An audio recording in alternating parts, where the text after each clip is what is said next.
Welcome, everyone. Here we go with your Victoria. Welcome to the Victoria Electric Vehicle Association coffee chat, as we like to call them.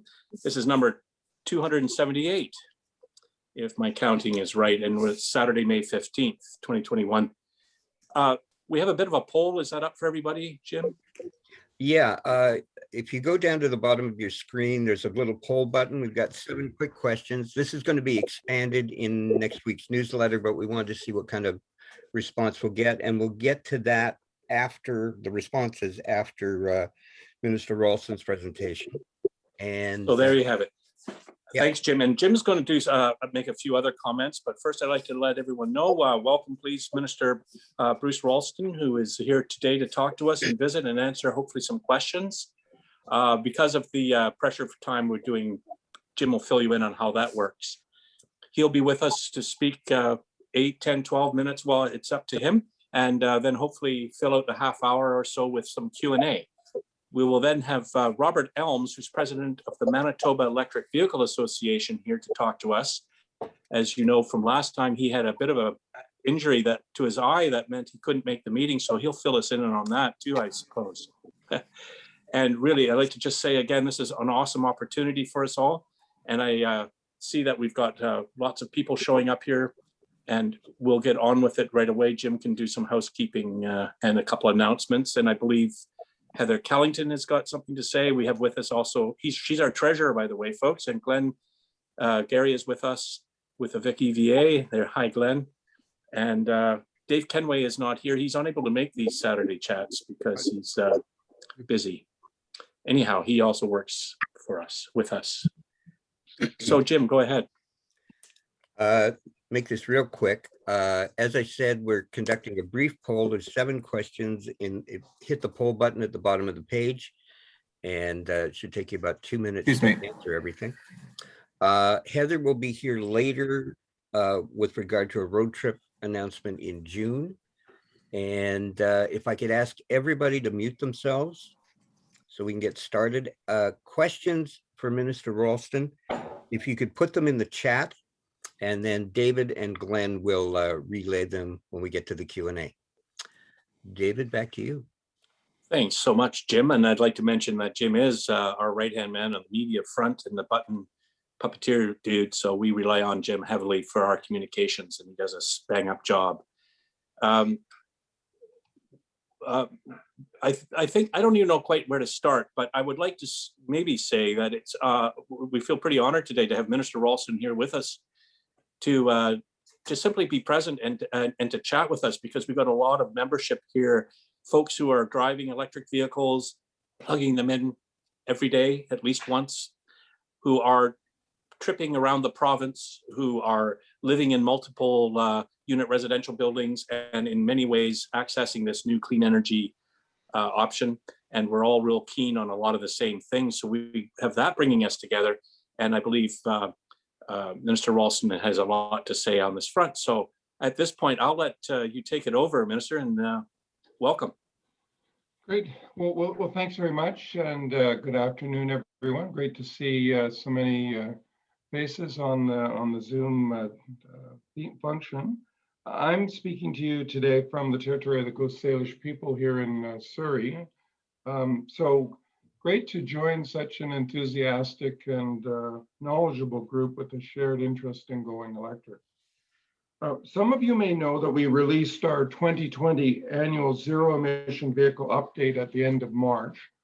This is the first report that's required under the Zero Emission Vehicle Act that tracks BC's progress towards meeting our zero emission vehicle targets. The 2020 report highlighted just how eager British Columbians are to make the switch to clean transportation. Despite challenges from the pandemic, we hit a major milestone with 54,469 EVs on BC roads at the end of December 2020. We can also boast about having the highest uptake for EVs in North America, and that's no small feat. EVs represent 9.4% of all new light-duty vehicle sales in 2020. We are well on our way to exceeding the 2025, so 4 years away, a sales target of 10%. We're already, as I said, at 9.4. But surveys have shown that some British Columbians still believe there are downsides to buying EVs, and I'm sure that your group is very familiar with that, having those kind of discussions with friends and neighbors and work colleagues. So whether it's a fear of running out of charge mid-trip or wondering if local automobile technicians will know how to repair an EV if needed, we're taking measures through our suite of Clean BC Go electric programs to address these concerns and to further support British Columbians who are making the switch to EVs. In 2020, we added 5 million more in rebates for our home and workplace charger program, helping families, employers, and increasingly strata councils add charging infrastructure on site so that EV drivers can charge up at home or at work. We also continue to add more public charging stations to our growing network so people can charge up right across the province. These investments have helped make British Columbia grow to be one of the largest public EV charging networks in Canada. We've also added on the second front, new EV maintenance training courses so that people across British Columbia can be trained and be sure that their EVs can be serviced by skilled technicians. So with training now, and I just made an announcement, I think it's about a month ago, in more regions across BC, we're breaking down the perceived barriers people have about getting their EVs serviced. 2020 also saw more supports available for medium and heavy duty commercial EVs, because this is also an equally important sector of transportation, and more in rebates to BC businesses adopting special use EVs. In 2018, just to give you a statistical picture, BC commercial transport accounted for 60% of BC's transport emissions and 22%, fully 22% of total provincial emissions. So to achieve the Clean BC targets that we have, progress in this sector is absolutely crucial. So we're addressing this through our rebates and programs to help businesses reduce their emissions in this harder to decarbonize sector. We have a program that's a little bit of a mouthful, a specialty use vehicle incentive program, or known by the acronym, like many things in government, SUVI. We have seen that BC businesses are keen to reduce their emissions, with nearly 550 rebates provided for eligible vehicles under the program since its relaunch in 2017. And to give you an example, I think when we announced that program, we partnered with Harbour Air, and they have a bus that transports people from the port, the airport, or the harbor port into town. And so that's an example of what this special use vehicle. So we added 31 million more to the SUVI program from Stronger BC, our economic recovery program, to double the rebates for BC businesses going electric. And there were even higher rebates for businesses in the hard-hit tourism sector. This year, we also announced 11 million in funding for a competitive commercial vehicle pilot program, which supports BC businesses piloting large or unique deployments of medium and heavy duty or larger EVs, such as domestic air, marine, or rail transportation. Both the SUVI program and the CVP program support the growth of businesses in BC, developing, manufacturing, and selling specialty use zero emission vehicles. So to give you some examples, and I think sometimes it's suggested that well, the program is a desirable one. We're largely importing the vehicles that are on our roads. But this program is designed to incent and grow BC-specific manufacturing and sales. So we've seen BC businesses on Vancouver Island, such as Parkville's Eco West Driven. They're piloting heavy-duty EV projects to encourage businesses to convert to electric semi-trucks to help reduce emissions. Through creation of a maintenance facility and charging infrastructure to support the adoption of electric trucks, EcoWest is partnering up with BC businesses in the commercial trucking sector. Mosaic Forest Management up Island is piloting electric trucks for hauling logs. And Quality Foods is piloting electric grocery delivery trucks. So it's great to see so many businesses in BC helping us reach our Clean BC goals by reducing our reliance on fossil fuels. So let me talk a little bit just about the future of these programs. The recent budget put forward in April, budget 2021, saw 94 million more for our Go Electric program so that we can continue to support British Columbians by adopting EVs. We want to ensure that more British Columbians have the option to choose an EV as their next vehicle. So we are working to make EVs more affordable, and we are continuously engaging with industry and stakeholders, to ensure our programs meet the changing needs of British Columbians. That's why our Go Electric programs are continuously reviewed and remain fluid so we can adapt them as needed. Our ZEV targets are also regularly reviewed and based on the latest market data and forecasts, so we can make adjustments as we go along. Through our act and the regulations in place, we are working to ensure a greater availability of EVs at more affordable prices in British Columbia. With more and more people in British Columbia making the switch, we're making sure that the increased consumer demand is met both through the automobile industry and our Go Electric programs. So we're building out charging infrastructure, supporting EV drivers with rebates to install chargers at home or at work, and ensuring BC has the skilled technicians needed to work on our EVs. And as you will know, the benefits of switching to an EV are abundant. EVs support our Clean BC goals by using cleaner energy, improving air quality, and they cost less over time to fuel and operate. EV drivers benefit from savings on fuel costs, about $1,800 every year for the average BC driver, and particularly at this time as the price of gasoline is once again creeping up at the pumps. Not only does our transition to EVs benefit drivers, it also benefits the province as a whole. It delivers jobs, the sector delivers jobs and significant economic opportunities across the province.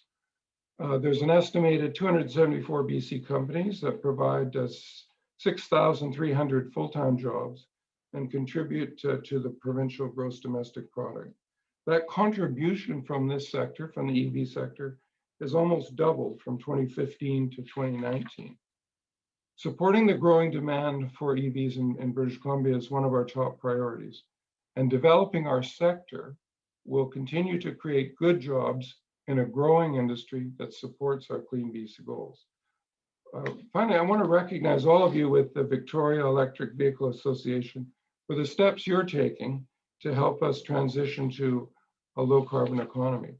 I appreciate those of you that have been engaging with our program staff at the ministry to provide input on things like EV battery recycling, support for used EVs, and helping inform how we design our Go Electric program. And as I've said, these programs are not fixed or static or fixed in stone. They evolve to meet circumstances. So your opportunity to influence the policy going forward is a very real one. We want to continue to make cleaner choices available for every British Columbian as part of our Clean BC plan. So I'll stop there and turn to your questions. Thank you very much. Well, thank you very much, Minister Ralston. That's very helpful information. We're going to take some questions for you. Hopefully you can stick around with us here for a few minutes. Oh yeah, sure. I think they said 20 minutes of questions. I can't remember, but anyway. Well, something in that neighborhood would be great. That fits our. Sure, I'll see if I can answer them. Yes. Well, we'll just have to see what kind of question. Meanwhile, I think, Gary, would you have a question to fire off with? No, okay, well, we have something coming in here from, well, Edwards Electric, so that must be Lee, about MURBs. Would you like to unmute and speak? This is a lot for me to get through here about MURB charging. Thanks, Bruce, for coming out. This is Lee from Edwards Electric. So I'm the first point of contact for Stratas to help them become ready for EV charging. And I have sent a letter to your office in this regard that there is a $80,000 cap maximum rebate for infrastructures. And if you have a building over 130 parking spots, then you're not receiving the full benefit because of that cap. So what it's doing is it's creating a disproportionate, I guess, rebate so that smaller MURBs are more ideal to have EV charging, whereas the larger ones, you have to pay significantly more. So is there going to be a change in that rule? Because there's already $600 maximum per parking spot. So why have the $80,000 cap? That's a good suggestion. That's something that we will consider. I saw just in the newspaper just recently, there's a new development in White Rock, and I think they said they had 120 places. They will have an individual charger for each place, and they said that it was partially funded by a federal program as well. So that's something that I just noticed quite coincidentally in the newspaper. So I've asked the staff to follow up on that. I agree with you. I mean, given the number of people, particularly in urban areas that live in stratas, I think it's a third or nearly almost a half of the population.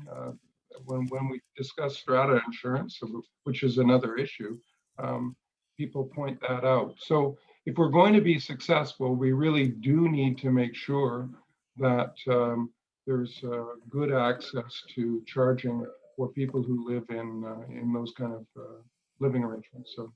So that's not a final answer, but I'll take it away, and maybe I can get back to the association with some more detail on it. Minister, it's Glenn here. Yep. But two different questions, and honest to God, they both talk about hydrogen. So one question is from Giles. Hydrogen fuel cells seem a long way behind electric for vehicles, but does Minister see a niche role for hydrogen? For example, perhaps in a city's bus fleet where charging can happen or happen at a base site. So I'll let you answer that one, and then I've got another one. Yeah, we're in the process of the federal government has announced a hydrogen strategy. We are going to announce a hydrogen strategy for the province fairly shortly. Typically, how people see the future use of hydrogen fuel cell vehicles is more for the heavy duty transportation, whether it's trucking, buses, cement trucks, that sort of thing. The harder to decarbonize sector, where they need much more power than it's thought that a battery can deliver, electric battery can deliver on its own. So there are, I mean, British Columbia is a leader in the hydrogen fuel cell sector. I just had a meeting with a company called, let's see, I'm trying to remember, Cellocentric, which is a partnership, 50-50 partnership between Daimler, which is the parent company of Mercedes-Benz, and Volvo.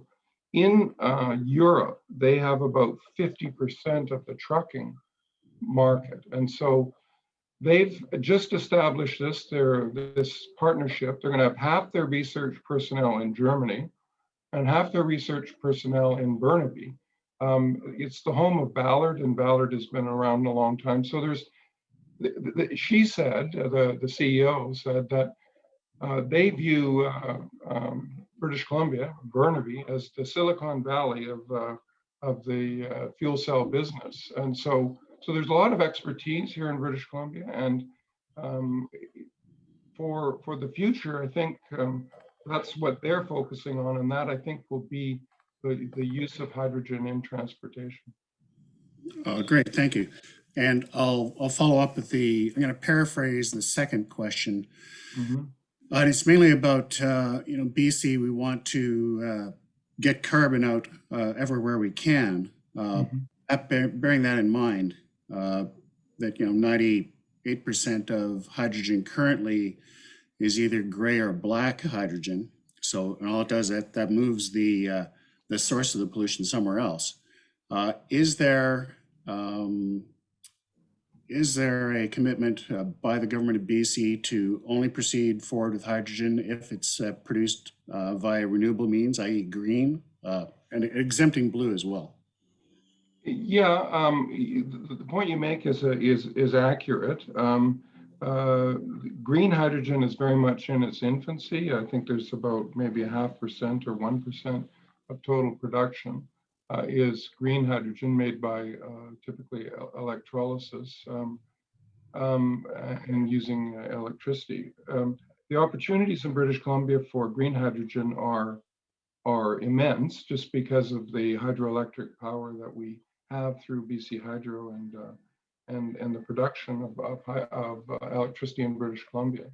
The challenge there is, at the moment, the price of electricity relative to the other ways of producing it is not as competitive as it could be in order to make progress there.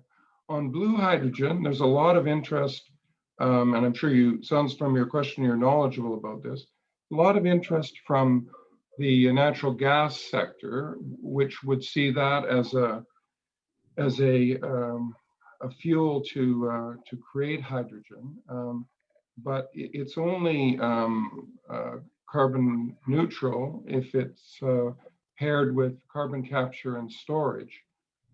So there's a lot of research more in Alberta about carbon capture and storage.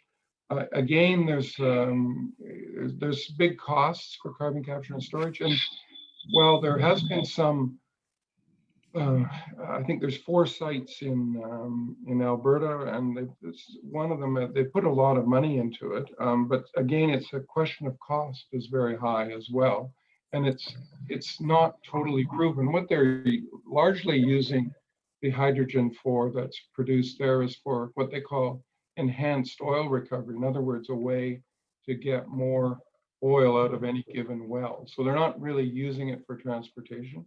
So that's the challenge. Understandably, the gas sector is interested in blue hydrogen and seeing that as an opportunity for that fuel. And so the paper that comes out that's coming out shortly will address these 2 alternatives for sure. Thank you. Back to you, David. Thank you very much. Minister, I've got a couple more questions. They keep coming in now. And of course, they're so long, it stretches my brain capacity here. But anyhow, old Lynn is trying to encourage her strata to see if they can, install a charger in their MURB. Will they be required to retrofit older buildings for the required charging? And if so, maybe is there perhaps a date or a target for such a thing? Let me just have a look at my notes here. Sure.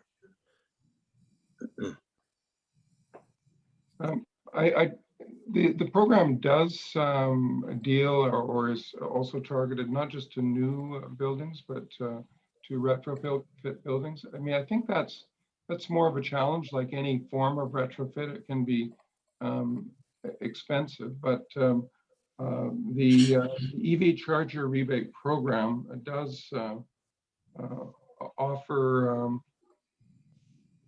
provincial rebates towards the cost and purchase and installation of eligible EV charging stations, including, it says, multi-unit residential buildings, so and workplaces. So right. some local governments also offer a top up to that program. Right. I think we're all hoping, perhaps with fingers crossed, that some of this challenge could be met by some new technologies, a few of which we've featured on our chats over time, and maybe that will lead, some various stopgap or intermediate solutions. We have another question about the incentives with MERPs. If I might, before you go to the next question, I think there's likely to be, I think, real technological innovation on this front. American President Biden, you can tell what a difference an election makes, as I think in his recent pronouncements said that the goal of his administration is 500,000 EV charging stations in the United States. And someone in one article, I think they said there's only 111,000 gas stations. So the scale that they're at least envisaging is huge.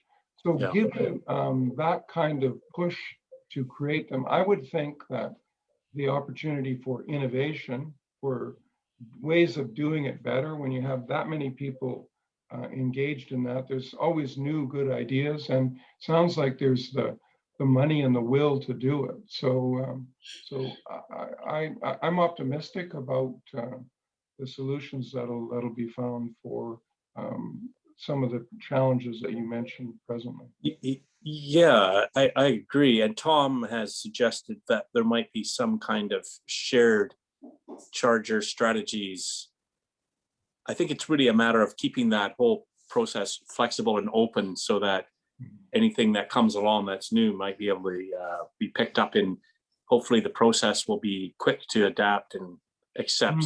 With the increased sales, it seems to be, it'll be a challenge to keep up with all of this demand. Do you want to get the one from Lawrence there? Again, if I could just comment just before you go to the next question. These are good questions, and no one asks me this many questions about this topic, so I'm pretty keen to answer.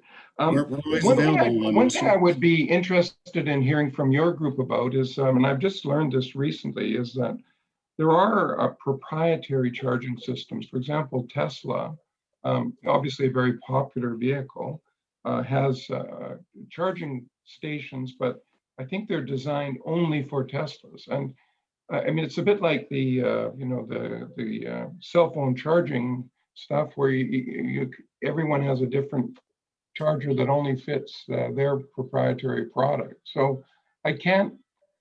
It seems to me that that's not to the long-term advantage of the charging system as a whole. It's better to have open access to everyone, but I don't think it's not possible to force that, I don't think, although I suppose in theory you could do legislation. There's no plan to do that, but I'd be interested in the view of your group about that question, though. I'll take a shot at that if I may. So Tesla built the system out because they knew if they waited for someone else to build a system, it would happen. So they put the money up, they took the risk to build it out, and then had their customers pay for it, which is why they went the direction they did. And they are a private sort of a closed system. Is that the best thing for the future? No, not at all. However, it's not a matter of getting people onto the Tesla system necessarily. I'm sure Tesla, in fact, I know they are keen to find a way to spread the good word, because the more chargers that are out there, the more EVs on the road helps fill their mission statement. Their mission statement isn't to be the only EV maker in the world. They just knew they had to do it first. So okay, well, that's I hadn't heard that explanation. That sounds reasonable, but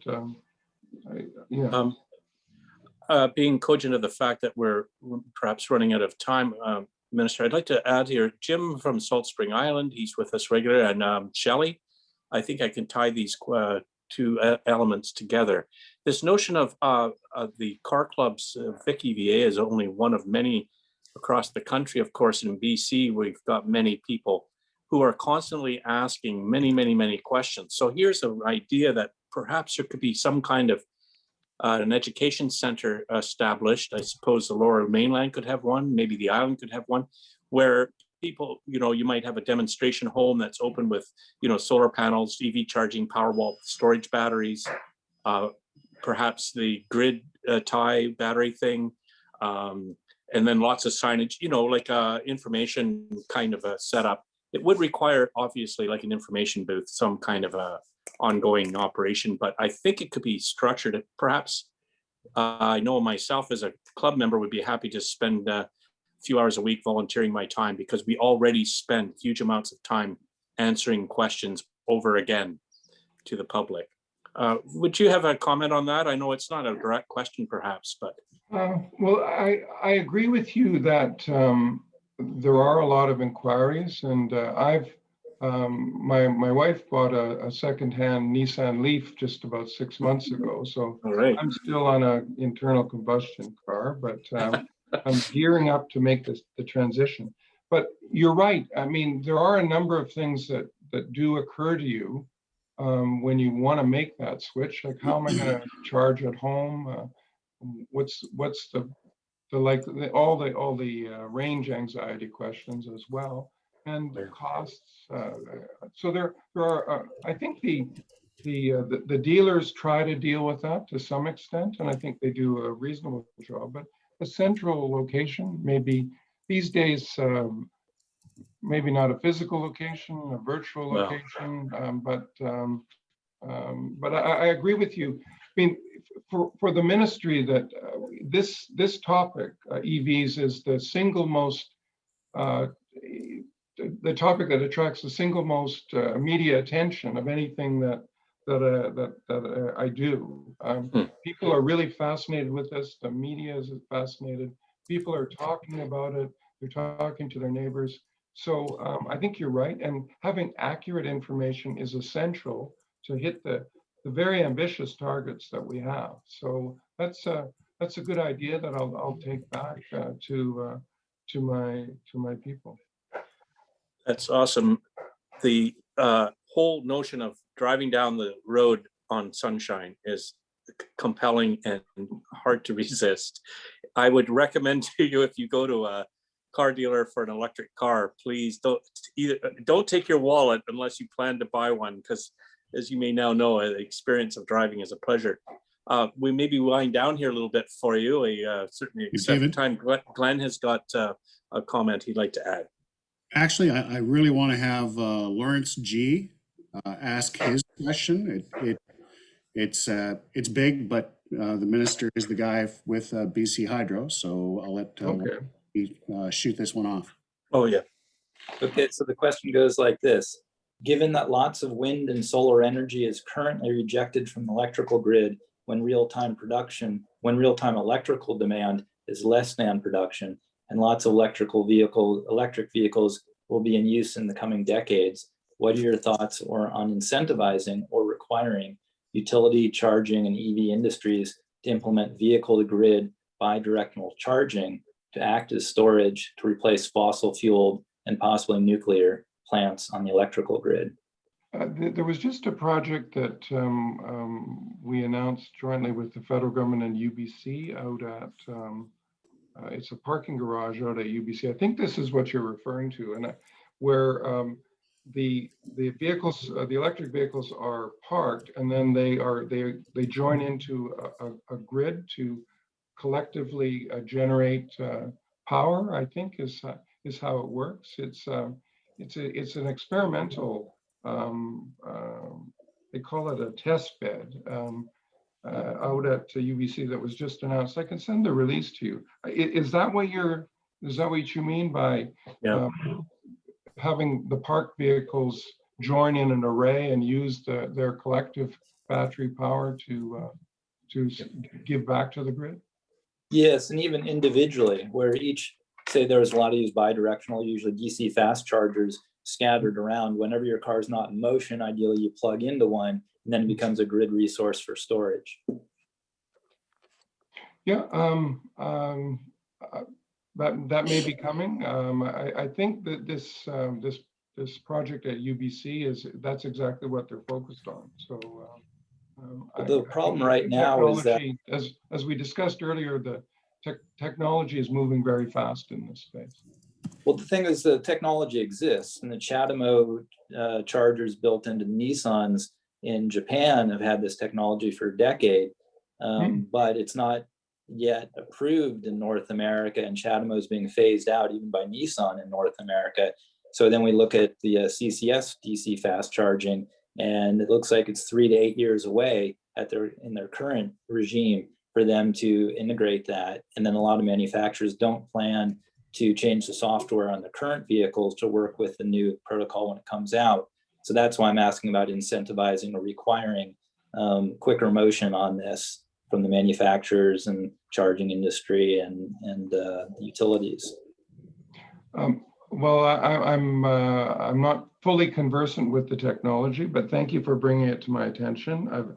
I've made a note, and I will ask to get briefed on that, and perhaps we can give a more detailed answer to the association. Yeah, that's perfect. I'm really aware of the time here. We don't want to overstay our welcome with the minister. I know he's busy. And Jim or Glenn, do you want to? Shall we move on here, or and sure? Can I just Bruce, go? can I just Yeah, boy, dive Can in I there, just Bruce. jump One last question. Can I just jump in there for a minute and congratulate the minister on having a great first name that he has, the same as mine. My friend Jim Barber says hello. He's a lawyer in Surrey. Oh yeah. He lives in my riding. He's a constituent. Yeah. And my other good friend, Minister George Heyman, also says hello. And if you want to buy an electric car, please give George a call, because I've helped him buy his current Kia now. He's been driving that for a bunch of years, and he's a good guy to talk to if you need some. Yeah, no, he's had one for quite a while. He's a good example, but I've definitely got to catch up. So, but I'm going to. Thank you very much for letting me say something.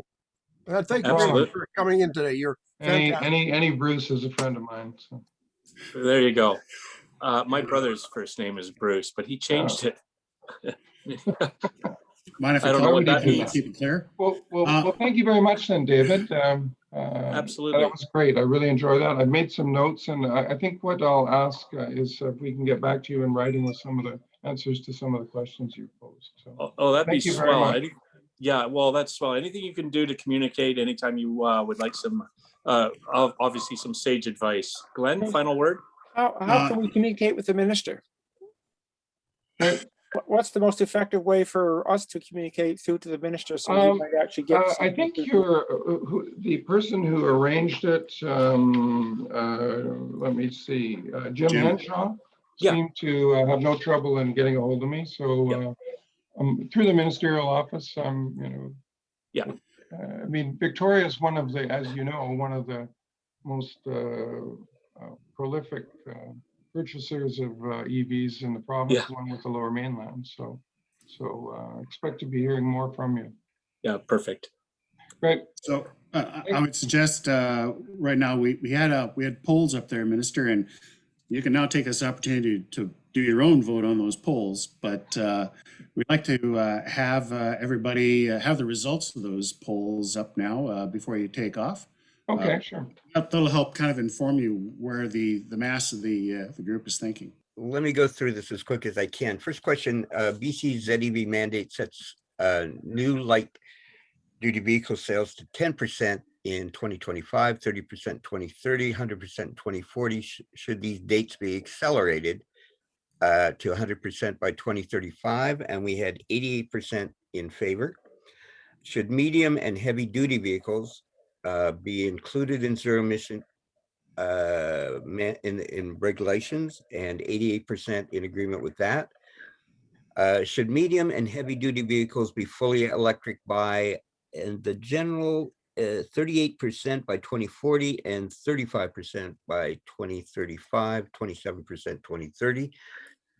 Question 4, what is the best way to transition BC's transportation fleet to full electrification? Incentives 73%, disincentives 8%, and bans 19%. Do you support the use of tax dollars going going toward gray and blue hydrogen? Yes, 8%, no, 77%, blue only 15%, and gray only 0. Should MERB and condo right to charge legislation be enacted? 96% in favor. And finally, should the luxury tax on vehicles be raised to $100,000? 81%, eliminated 19%. And we can pass those along to you, Minister, and you can react accordingly. Please do. Please do. Thank you very much, Minister Ralston. I really appreciate it. And I think our membership, we're all clapping. That's a great look. Okay. That looks kind of cool. It's like Thanks very butterflies. much, David. Thank you. You're very welcome. My pleasure. Thank you. Bye-bye. Bye. Our next guest is waiting in the wings patiently. I'd like to quickly skip to Heather. If you would like to make a quick announcement, Heather, this will just take a minute. I just wanted to give you a small update on our spring convoy drive that we are planning. Hopefully on the weekend of June 26th, on the Saturday probably. I haven't decided yet, and I like everybody's input. Maybe Jim, we could do a little survey online about this, so whether we'd like to go with a suit to Port Renfrew and round, or go with the Duncan to Port Renfrew and round. See which people would prefer. We're trying to involve all the electric vehicles we can. If you can go just part way, you can meet us and just do part of the route. And hopefully we'll stop and have a picnic somewhere in between. If we can't go to any restaurants, we'll take our own food with us and our own drink. So just something to think about and to keep in mind for coming up later on in June. Maybe everything will be opened up a little bit more and we'll be able to go to the pub in Port Renfrew again. So for our second half here, which is, well, we actually have a couple hours set aside. So our format is usually half-hour guest segments for the sake of the guest, if nothing else. Our next guest, Robert, has been waiting in the wings quietly and patiently. It's good to see you. Robert Elms is president of the Manitoba Electric Vehicle Association. And I think we had the pleasure, once I was in on a meeting somewhere nationally. Glenn knows you, I believe. And I know there's a bit of a story about the last meeting and you were unable to make it. And I have to say I chuckled a bit, but I was also have had an eye injury myself in the past, and it can be a really remarkable how much our eyes rule when they get hurt. So take it away if you would like. Again, make your presentation. If you're good for a Q&A, as you can see, we've got lots of key members that might keep it going. So it's all yours. Thank you, Robert. Thanks, David. I appreciate that, and thanks to everybody for letting me be here today. And yes, I will apologize once again for missing the last meeting. I purposely didn't even go for a walk today, and was I have to think maybe from now on, if I do, I'm going to be wearing goggles. But in any case, I'm also starting to wonder if maybe there aren't petroleum gods that are working against us. I had a presentation all put together with some pictures and fun stuff that I just knew that as EV enthusiasts, the kind of thing that all of us enjoy. And I did it on our website, and was going to be a simple click of the key on my computer, and that would bring up the presentation. If any of you have gone to our website in the last hour and a half, it's down. So that presentation that I had all put together, it doesn't exist right now for us. Having said that, I have pulled up some other pictures for us to take a look at, just amongst family members here, the kind of thing that I thought folks would enjoy. Maybe I'll tell you just a little bit about the association, the Manitoba Electric Vehicle Association, for a minute. So if you'll bear with me for a second or two, I'll just give you a little introduction to what's been going on recently, at least. I think I've got that here somewhere. Last year was our 10th anniversary. We were formed a year ago, 10 years ago, last November. Although circumstances have obviously prevented us from hosting any large in-person celebrations, in 2020. Members eagerly engaged the public via Zoom, as I know your association has too. Our events featured some special guests, as I know obviously yours do too. And we were particularly pleased to have the team of innovative industrial design students from Carleton University who won the prestigious EV design competition, the Project Aero. The competition, of course, which was put on by the Auto Parts Manufacturers Association of Canada. And I can tell you they were absolutely fabulous guests. We were all impressed by them, and it gave us a real sense of hope for the future. These guys, they really had their hearts in it, and they also had their heads in it. Their design was truly impressive.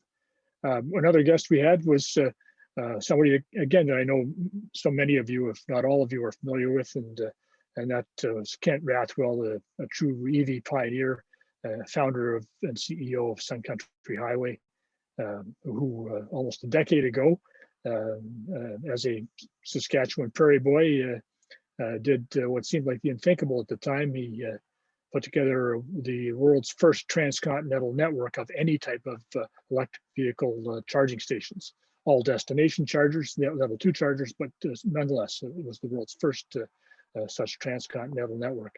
And of course, I think all of us know how valuable that's been in our help to make EVs not only popular, but practical across the country. Kent's always a great guest, so we were pleased to have him, and I'm sure you've had him, and hope you'll do that again too. As you can imagine, Manitoba EV members love to talk about electric vehicles, as all of us do, but there's never enough time during our monthly general meetings on Zoom. Unlike our meetings when we're meeting in person, where when the meeting is officially over, nobody leaves. We're all still hanging around for another half an hour or an hour just talking about the cars. So in 2020, members enthusiastically decided to schedule extra meetings each month exclusively for that purpose. So EV Talk, the association's new monthly online get-together, has been immensely popular. It's just a meeting where there's no politics. We talk about nothing other than cars and motorbikes and anything else that can be electrified. In addition to hosting our own meetings on Zoom, in 2020, the Manitoba Electric Vehicle Association was pleased to begin hosting the monthly board meetings of the Manitoba Sustainable Energy Association. Just doing everything we can, as I know you do, to try to advance sustainable energy in Manitoba. In 2020, the Manitoba Electric Vehicle Association members demonstrated our determination to intensify our campaign for a fossil fuel-free transportation future by incorporating as a nonprofit organization. Also, we proudly adopted a new and distinctly Manitoba logo. I'll try showing that to you in a couple of minutes. Over 8,000 Manitobans have switched to some type of electric vehicle. Of those, about 1 in 10 is an emission-free battery electric vehicle. From enthusiastic high school students who built their own electric bikes to seniors throughout Manitoba, men and women of this association have driven plug-in electric vehicles happily for more than a decade. Such experience proves that despite its exhausting history, the future of transportation is clearly electric. And in the true north, members of the Manitoba Electric Vehicle Association, like the Victoria Electric Vehicle Association, are driving the change. That's enough of my prepared remarks. If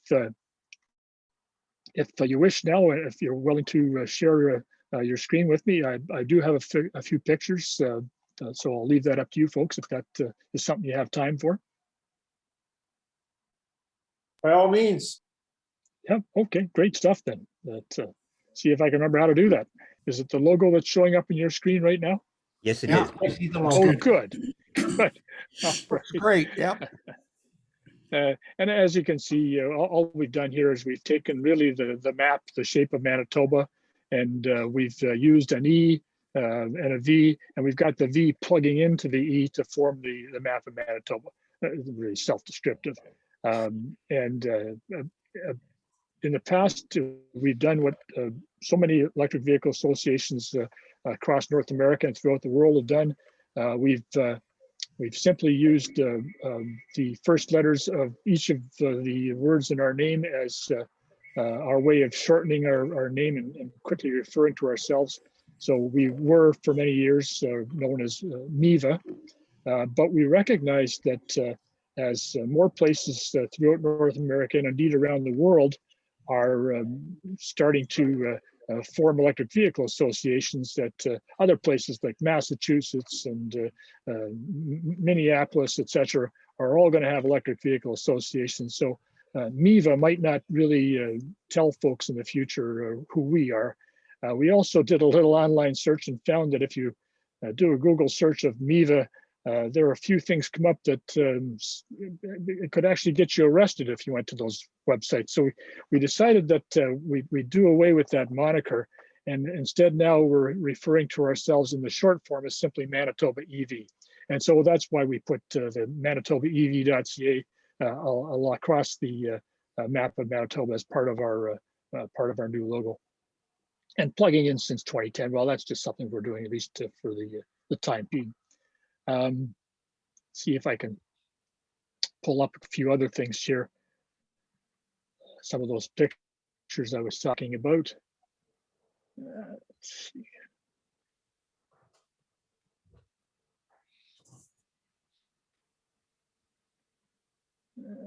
Okay.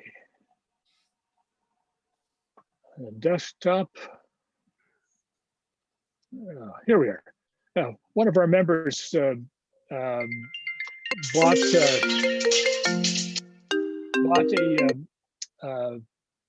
a farm about 20 some years ago and had a barn on it. And just last weekend, he got around to doing what he knew he should have done for years, which was to go through the barn and clean it out. And he found some boxes, and in one of the boxes, when he opened it up, right there on the top of the contents was a magazine. This magazine, Road Test, and here's what was on it. I don't know if it's big enough for you to see it or not, but just terrific. This is from 1966, if I remember correctly, June 1967.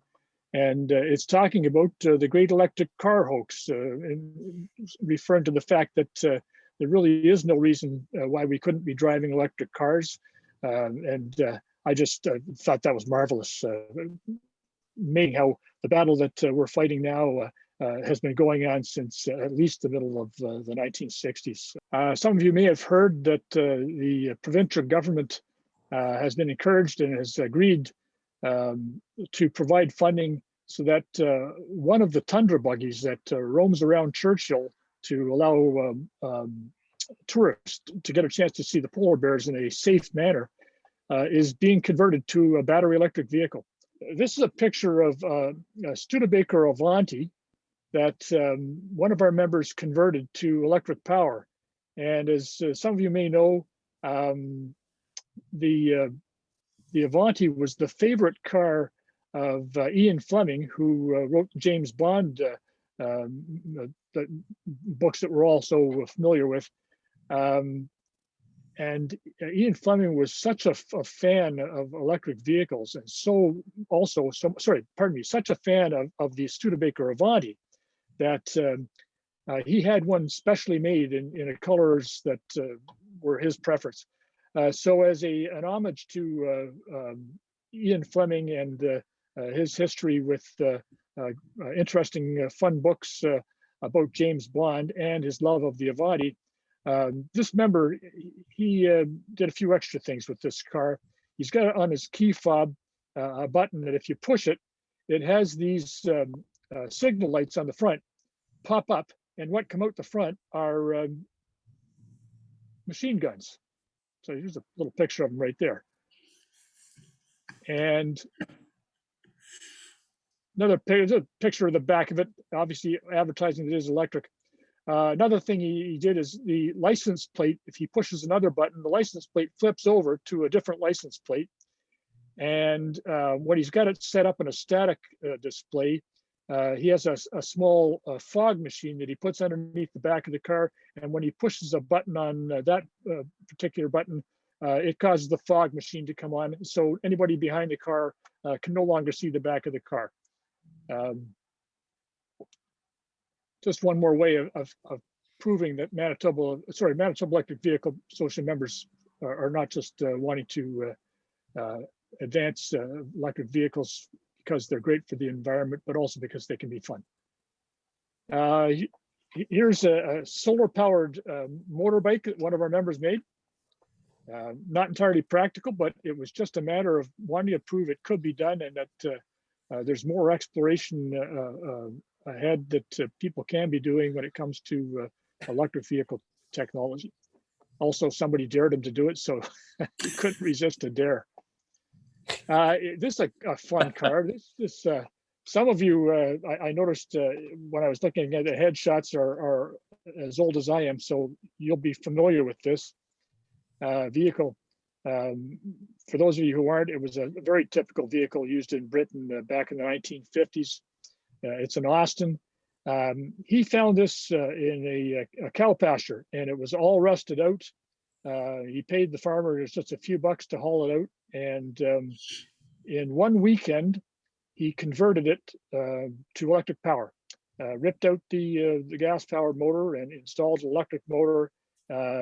Installed a controller and a few lithium. Sorry, pardon me. To begin with, he installed just some simple lead-acid batteries. The next weekend, he sanded the car down and used a paint roller to paint it.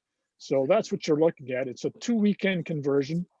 And of course, just for fun, when we go to car shows, he puts this key that can be magnetically attached to the back of the car just to attract the kids over and start the conversation.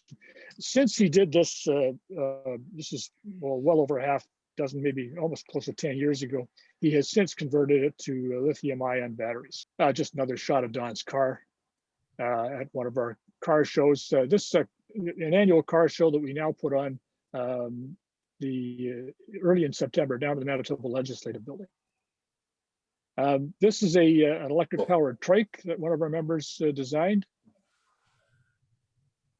Another picture of the trike, and there are several of our members who have designed and made their own trikes and bikes.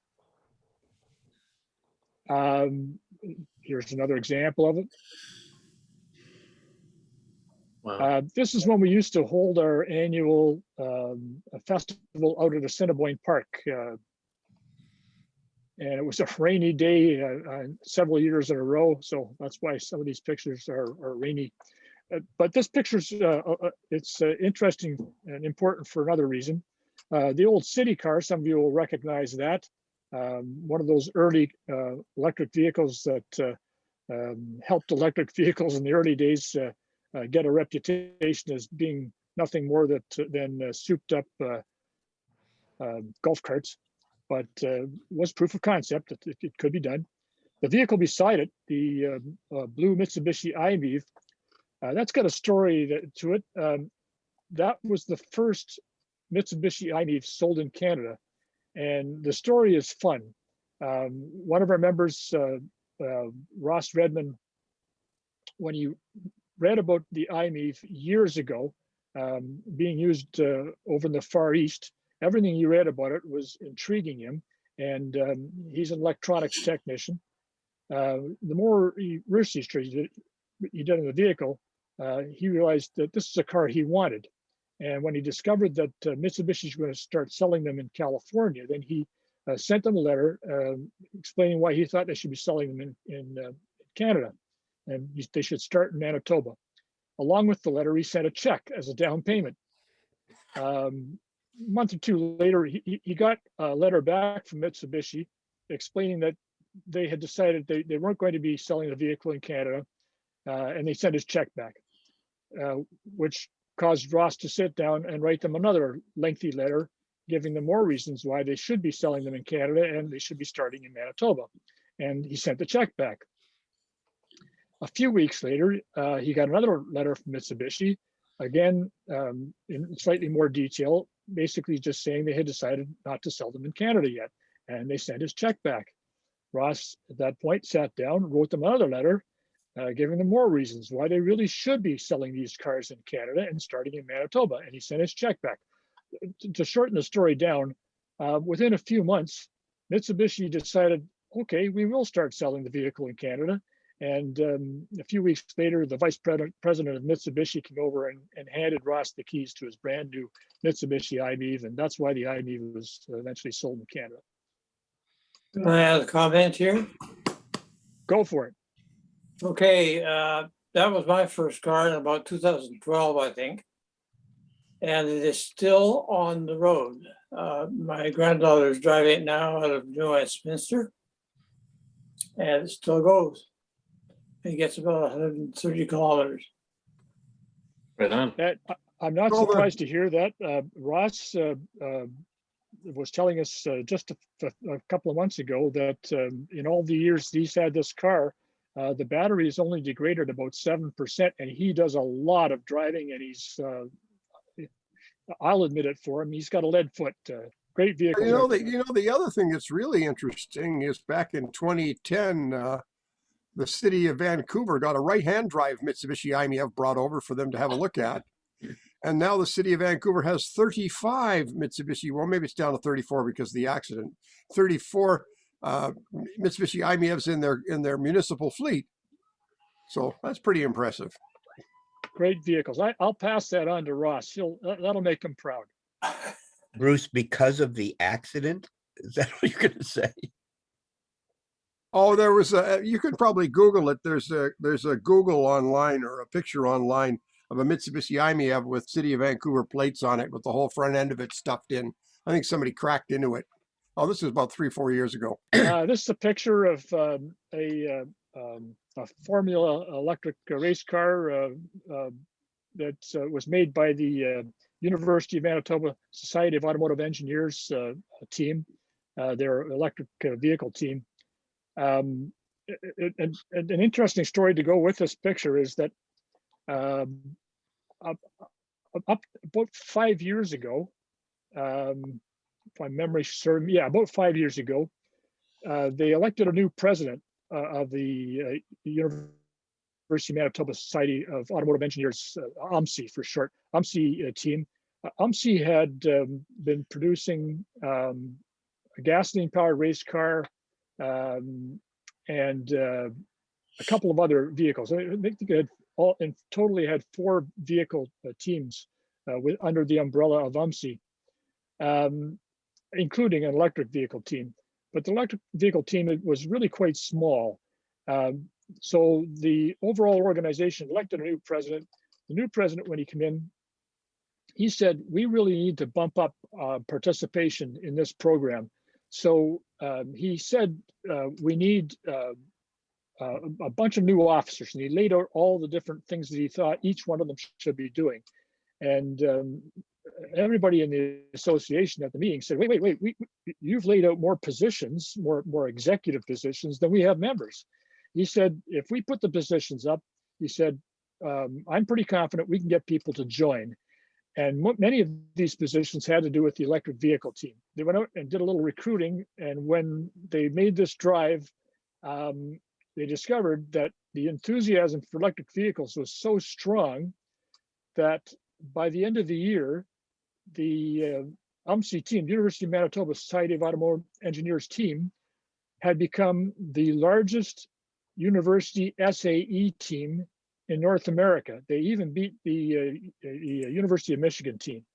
So again, just showing the tremendous interest in electric vehicles. It really is out there. And of course, all of us involved in the associations, we know that. Just another picture of our festival that we used to hold out at Assiniboine Park, and we now have down at the Legislative Building. And picture of the bikes again. This is a quad, an electric quad that was built by the University of Manitoba team. Oh, and it's one of our signs. So one of the things we do at this festival is we give folks free rides, which I know is something that you folks do at some of your events too. Another picture of Ross's car. We also convinced the Peg City Car Co-op a few years ago that they should be involved with us. And so at that time they had just a plug-in hybrid, and within a couple of years we convinced them to buy a Leaf. A picture of the quad. Again, I apologize, these aren't in order because I did quickly grab them together in the last half an hour before this meeting started. gaggle of folks. Oh, but also the car that these folks are standing in front of, pardon me, not the white one you're seeing, but the one that's behind them that you can't see off to the side between the white one and the green one, was the first Nissan Leaf sold in Western Canada. This is an electric powered pickup truck that was made by one of our members. And I just love telling this. This member's name is Jerry Coppolo. And by profession, Jerry is a photographer, a very, very good photographer, but his passion is electric vehicles. And so Jerry, his mindset is we should be converting as many vehicles as possible because that saves the energy that you would have to spend to manufacture a new vehicle. So Jerry is set about trying to find ways to show people that you can convert vehicles and you can do it inexpensively. He's converted a couple of pickup trucks now, a couple of BMWs, a farm tractor, riding lawnmower, weed whack. If it's got a gas mower, at some point in time, Jerry's converted it. He's working on another conversion right now. Oh, and of course, some of you will have seen this yourselves. I'm sure probably a number of your members have got it. I'll just play this short little video here for anybody who hasn't seen one of these dance.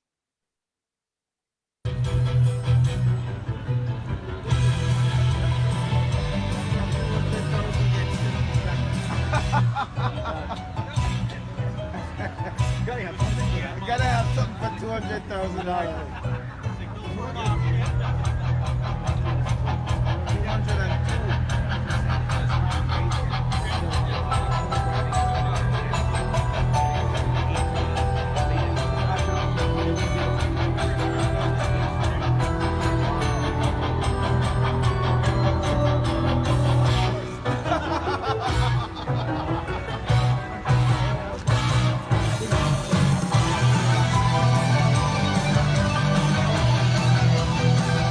Abolish that.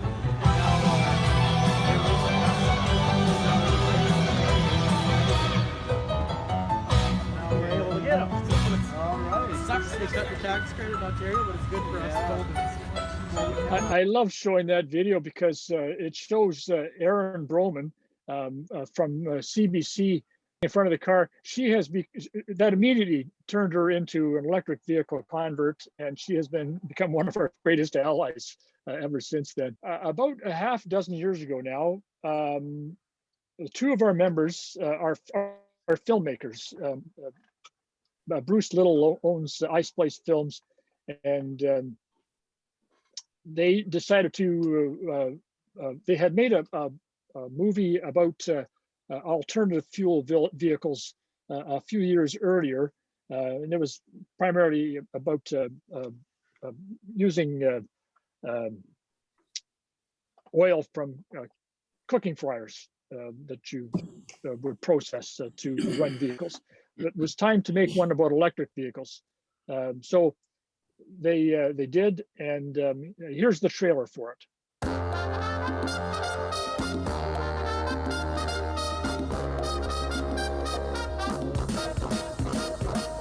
My name is Noah Ehrenberg. And I'm Bruce Little. Since 2010, we've been on a quest to drive for free. Well, this is where cutting edge is. Searching for the cleanest, least expensive way to power a vehicle. We've saved $30,000 over the last 4 years or so. Well, I've discovered using waste vegetable oil works best for my long commute.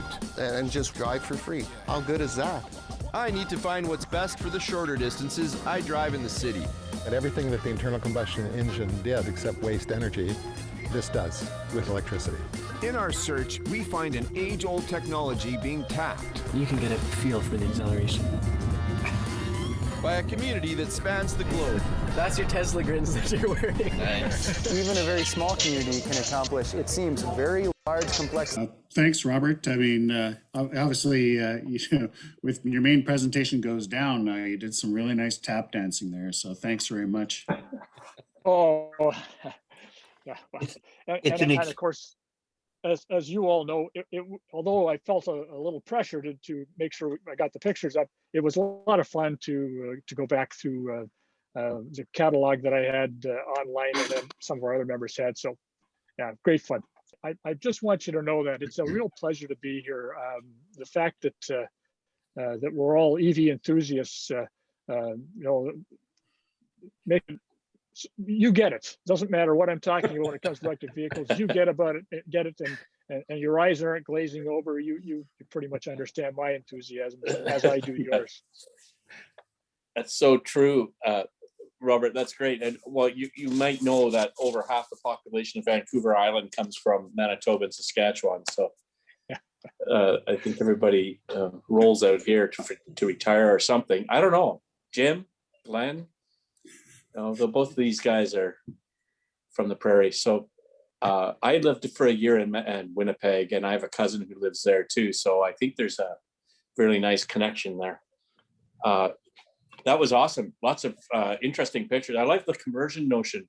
I really think there's a lot in that. And I know VicEVA over there in Vancouver had its start with that kind of thing. And there's also a group in Victoria, that did the same. This group definitely started with the Nissan Leaf in 2011 with a few people that had purchased them early.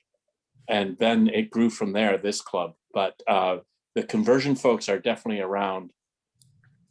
Anyone have questions or comments to direct toward Robert? Don, do you want to give us a minute? Sure. As an ex-Manitoban, thanks very much, Robert. It's wonderful to see you guys as active as you are.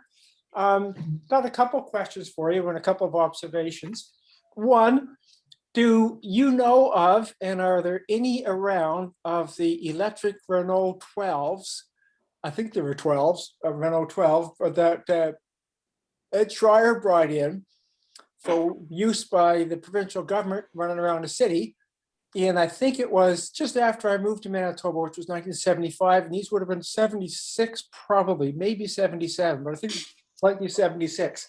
Are any of those still around? Yeah, there is one, Don. Oh, great. Yeah, as you're referring to, the EVA Metros, as they were officially known. Of course, they were started out as Renault Sliders. And yeah, the Manitoba Electrical Museum has one.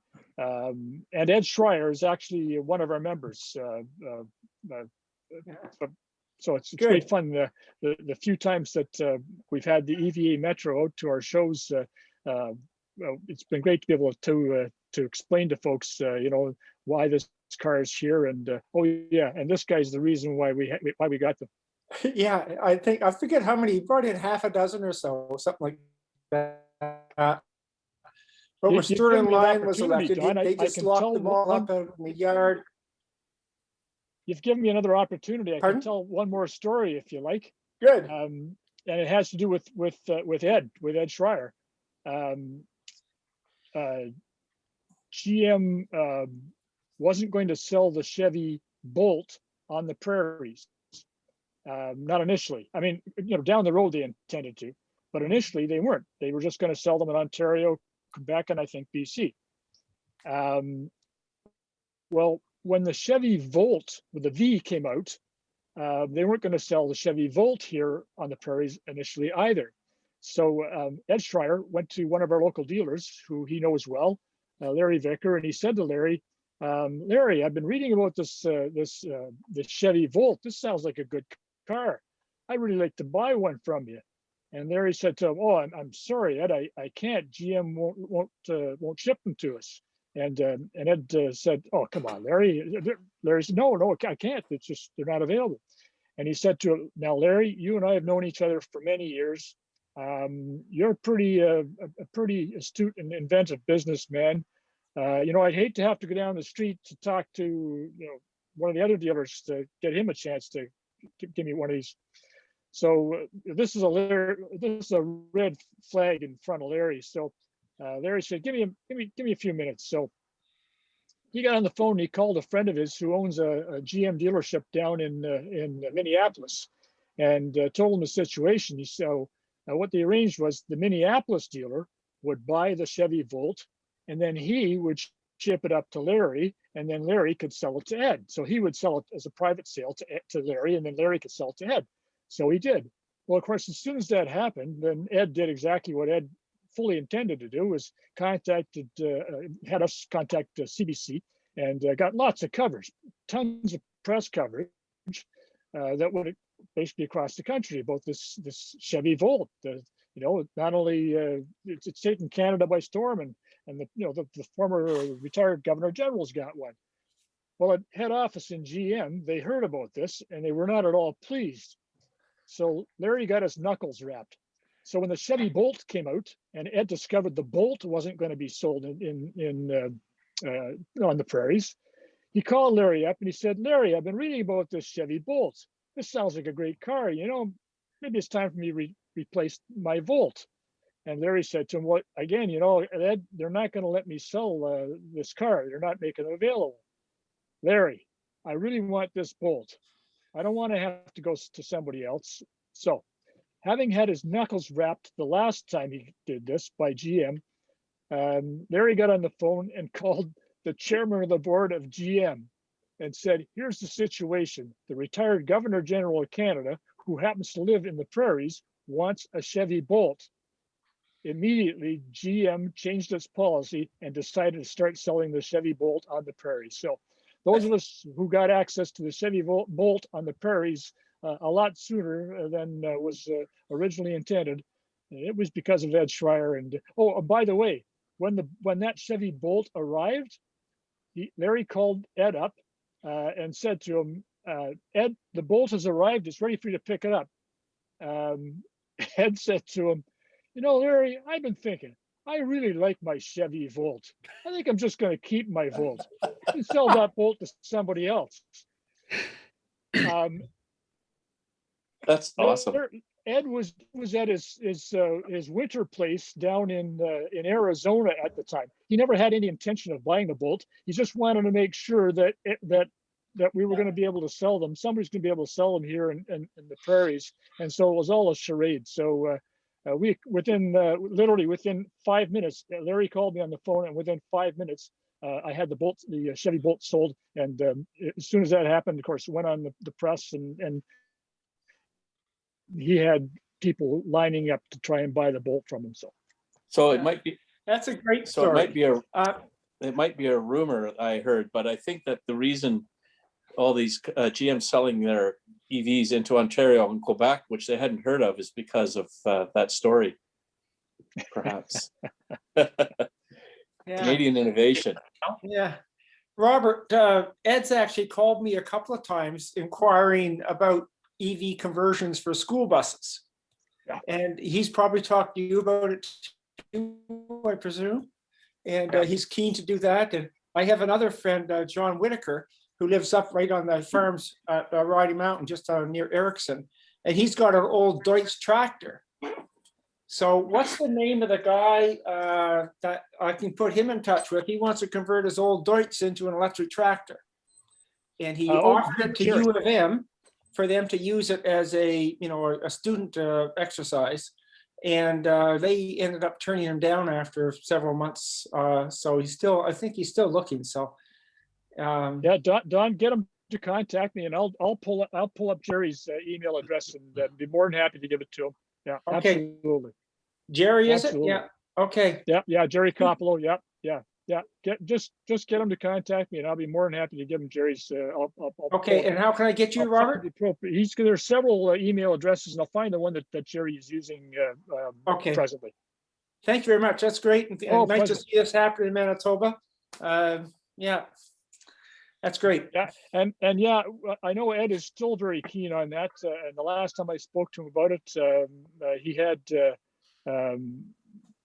It looked like he'd made some progress on getting a place to do it, and that's the big challenge, is getting a place to do the conversion. Yes. Because of course, as you know, we can't just do it outside here in Manitoba. We need some place where it's sheltered. Yeah, he was also meeting with the head of motor vehicles repairs at Red River College and trying to get them to adopt or what is it, BCITs, BC Institute of Technologies. They've introduced a program for electric vehicle mechanics, and he's trying to get them to take it on there too. That's great. we had a good meeting with Red River College. I think COVID is making them a little bit reluctant to enter into anything new right now because, of course, they're struggling just to keep their regular programs going. But yeah, I know Christine, the vice president out there, and Jojo, the head of new product development, and so we had a very good meeting with them. I think we'll make some progress as soon as COVID is a little more under control. Yeah, great. Thanks a million for this. Hey, Robert, I've Thank got you. a question here from Shelley on the chat. She's asking actually a couple. The biggest barrier to EV purchasing in Manitoba, perhaps it's winter temperatures, or and also what incentives you have going there? And winter temperatures actually aren't a disincentive. Once people find out from us that electric vehicles are marvelous in the deep temperatures, as of course you all know. We certainly always explain to folks that you're going to use a good deal of your battery power to keep your heaters into your cab warm. But when we tell them that you can get into your vehicle, your electric vehicle, at -35, and instead of doing what we're all used to having done in our gas-powered vehicles, sitting there hoping the vehicle will start to begin with, we all know the electric vehicle could care less what the temperature is. It starts instantly, no problem. Secondly, instead of sitting there once it has started and shivering for the next 10 minutes, waiting for the motor to warm up enough to start to heat the interior, of course, with the electric vehicle, you've got instant heat. So that shivering ends within less than a minute, and your windshield's defrosting in less than a minute. Once we start telling people this and showing them this, that goes away and it becomes a plus instead of a negative. There are no incentives here in Manitoba other than the federal incentive. But truthfully, the thing that is that's held us back here, most of all, is the lack of fast charging throughout the province. It's been like every other jurisdiction in the world. As soon as the fast chargers start to arrive, then the electric vehicles start to sell so much better. And we have seen that this year. Electric vehicles, despite COVID, electric vehicle sales took off here in Manitoba. And that's because all along the number one highway, Petro-Canada and Tesla had both installed fast chargers at very convenient locations. So we expect to see this change as the chargers spread away from the Trans-Canada Highway, and we are actively working to try and make that happen.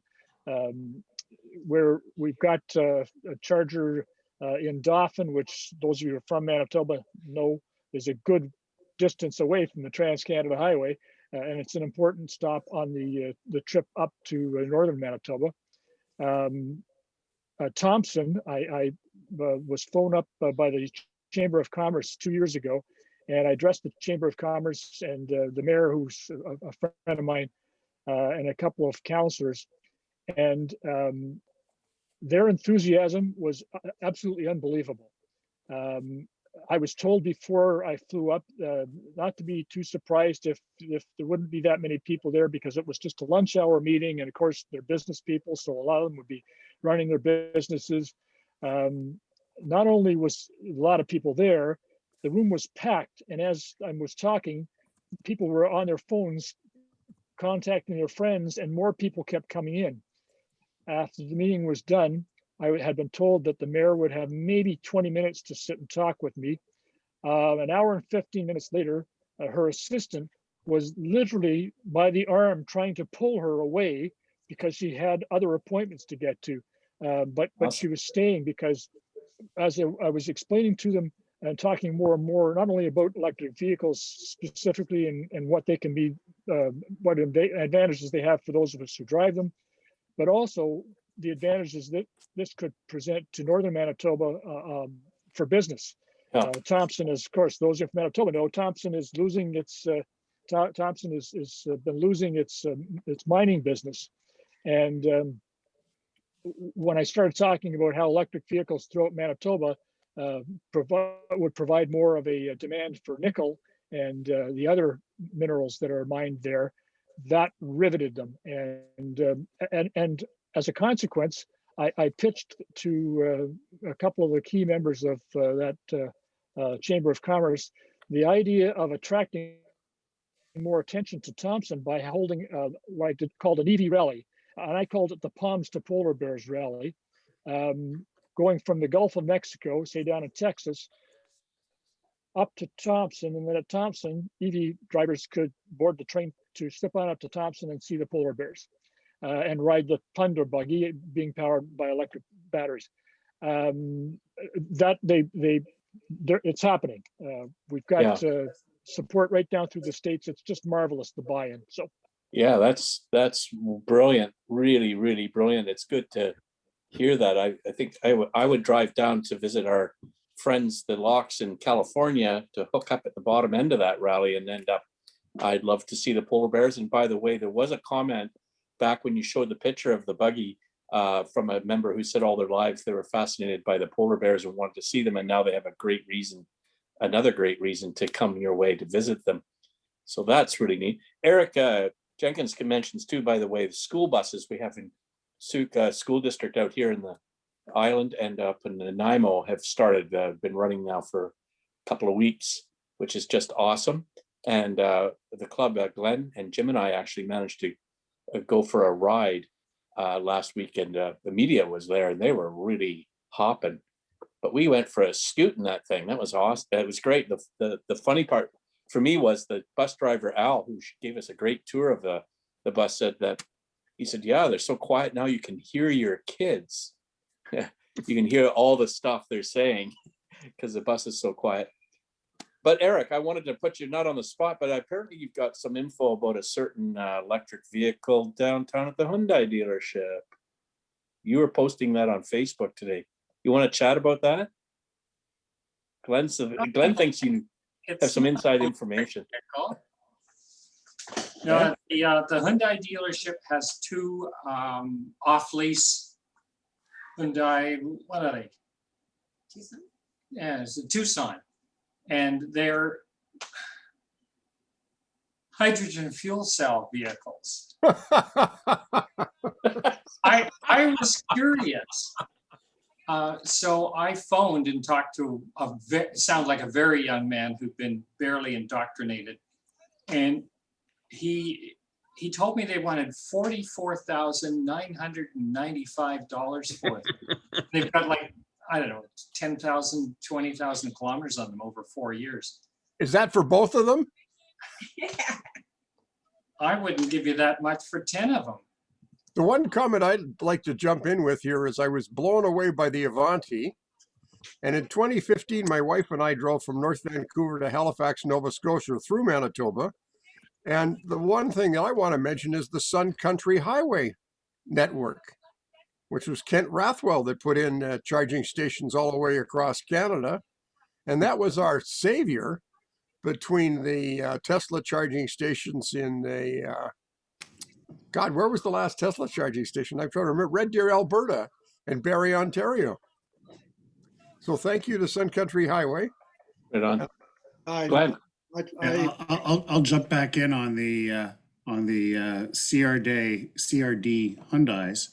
They were part of a deal signed with H-Tech and the CRD to provide a hydrogen refueling station and 3 to 6 of these hydrogen vehicles. And you muted yourself, Glenn. Oh, and it took forever for H-Tech to actually put the station in at $2.5 million to be able to fill 30 hydrogen cars a day. So these Hyundai hydrogen vehicles had been sitting there since 2017, loaned out back to H-Tech. So they would loan them out to anybody who could like put their hand up for one for the last 4 years. And then finally, when the station comes in, CRD says, yeah, we don't want those.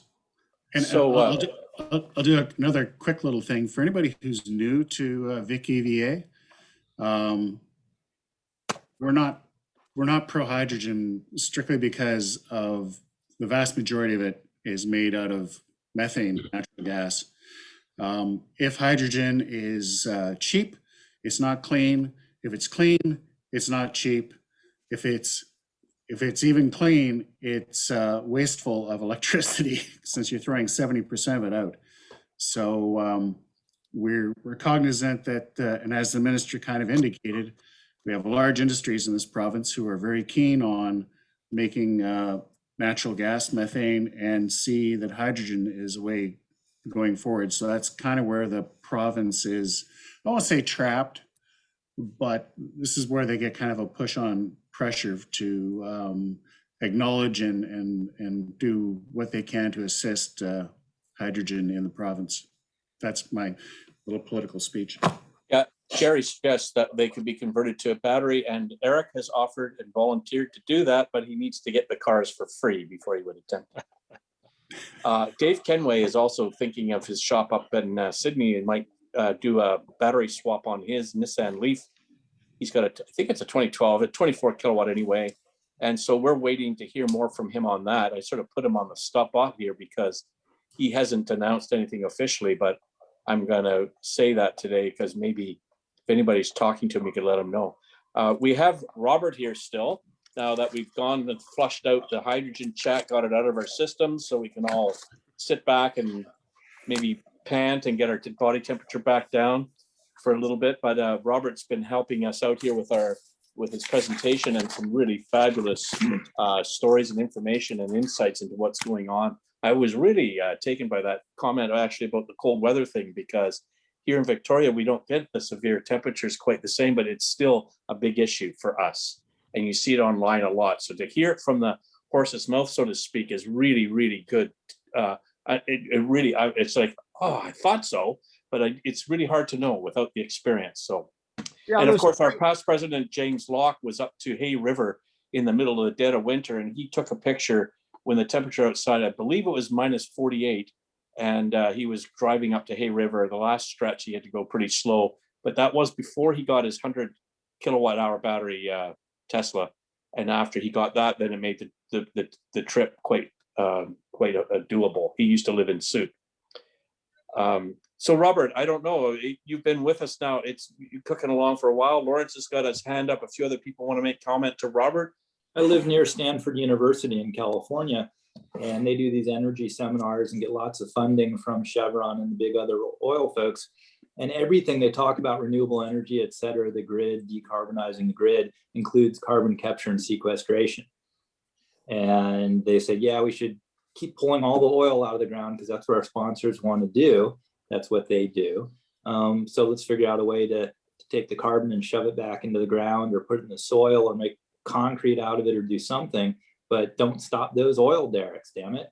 So I think some of the push for hydrogen has to do with where the funding for research comes from.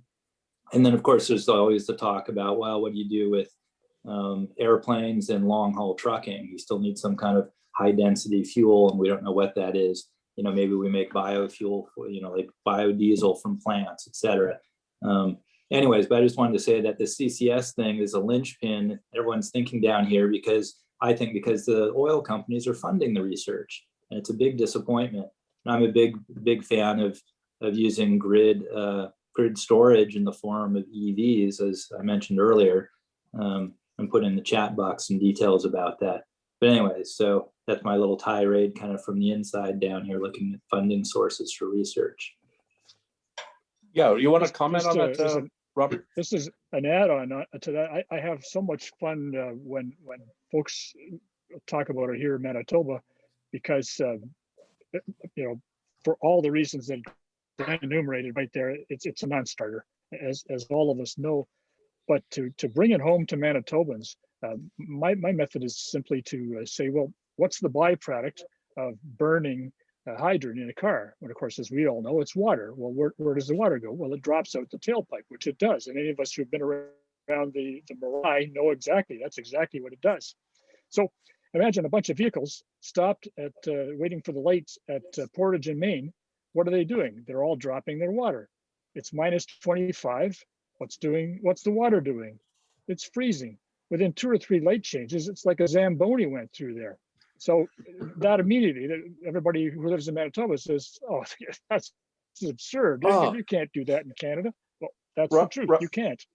That's brilliant, and I can see them all driving around with diapers on their tailpipe.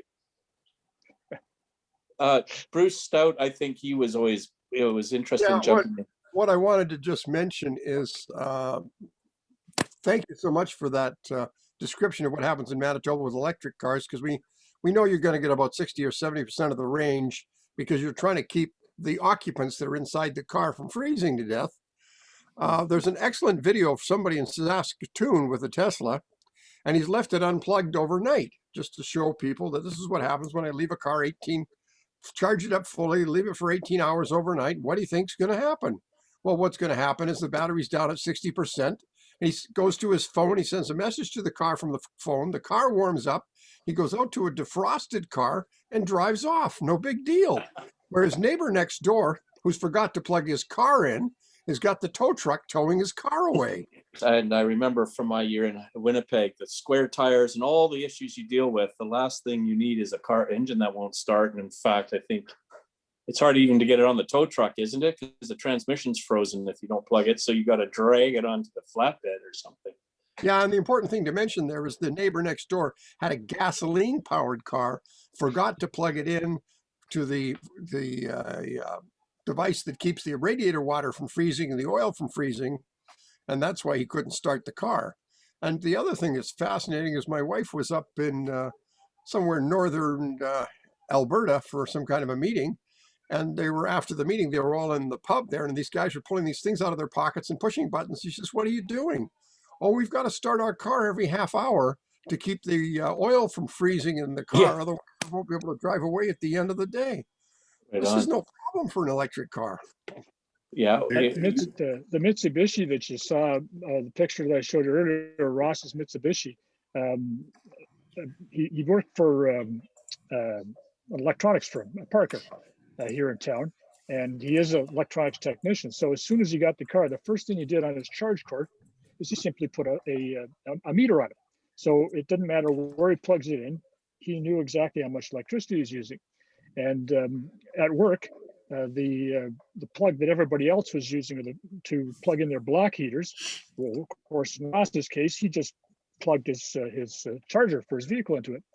And what he discovered is that his electric vehicle was using less electricity to charge up the battery for the few kilometers he drove to work than everybody else's was using to warm up their cars to stop them from freezing. So the company absolutely loved paying for Ross's electricity. What can you do any better than this? That's awesome.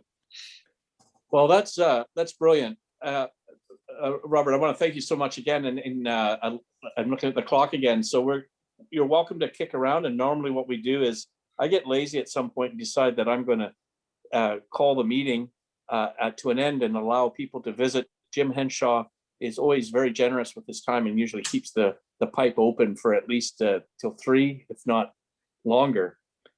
Anyone has last questions? Otherwise, I'd like to thank Robert for his time. In case he's got a car to go and plug in, then we can let him go. But I want to thank you so much. That was awesome. Really, really something special.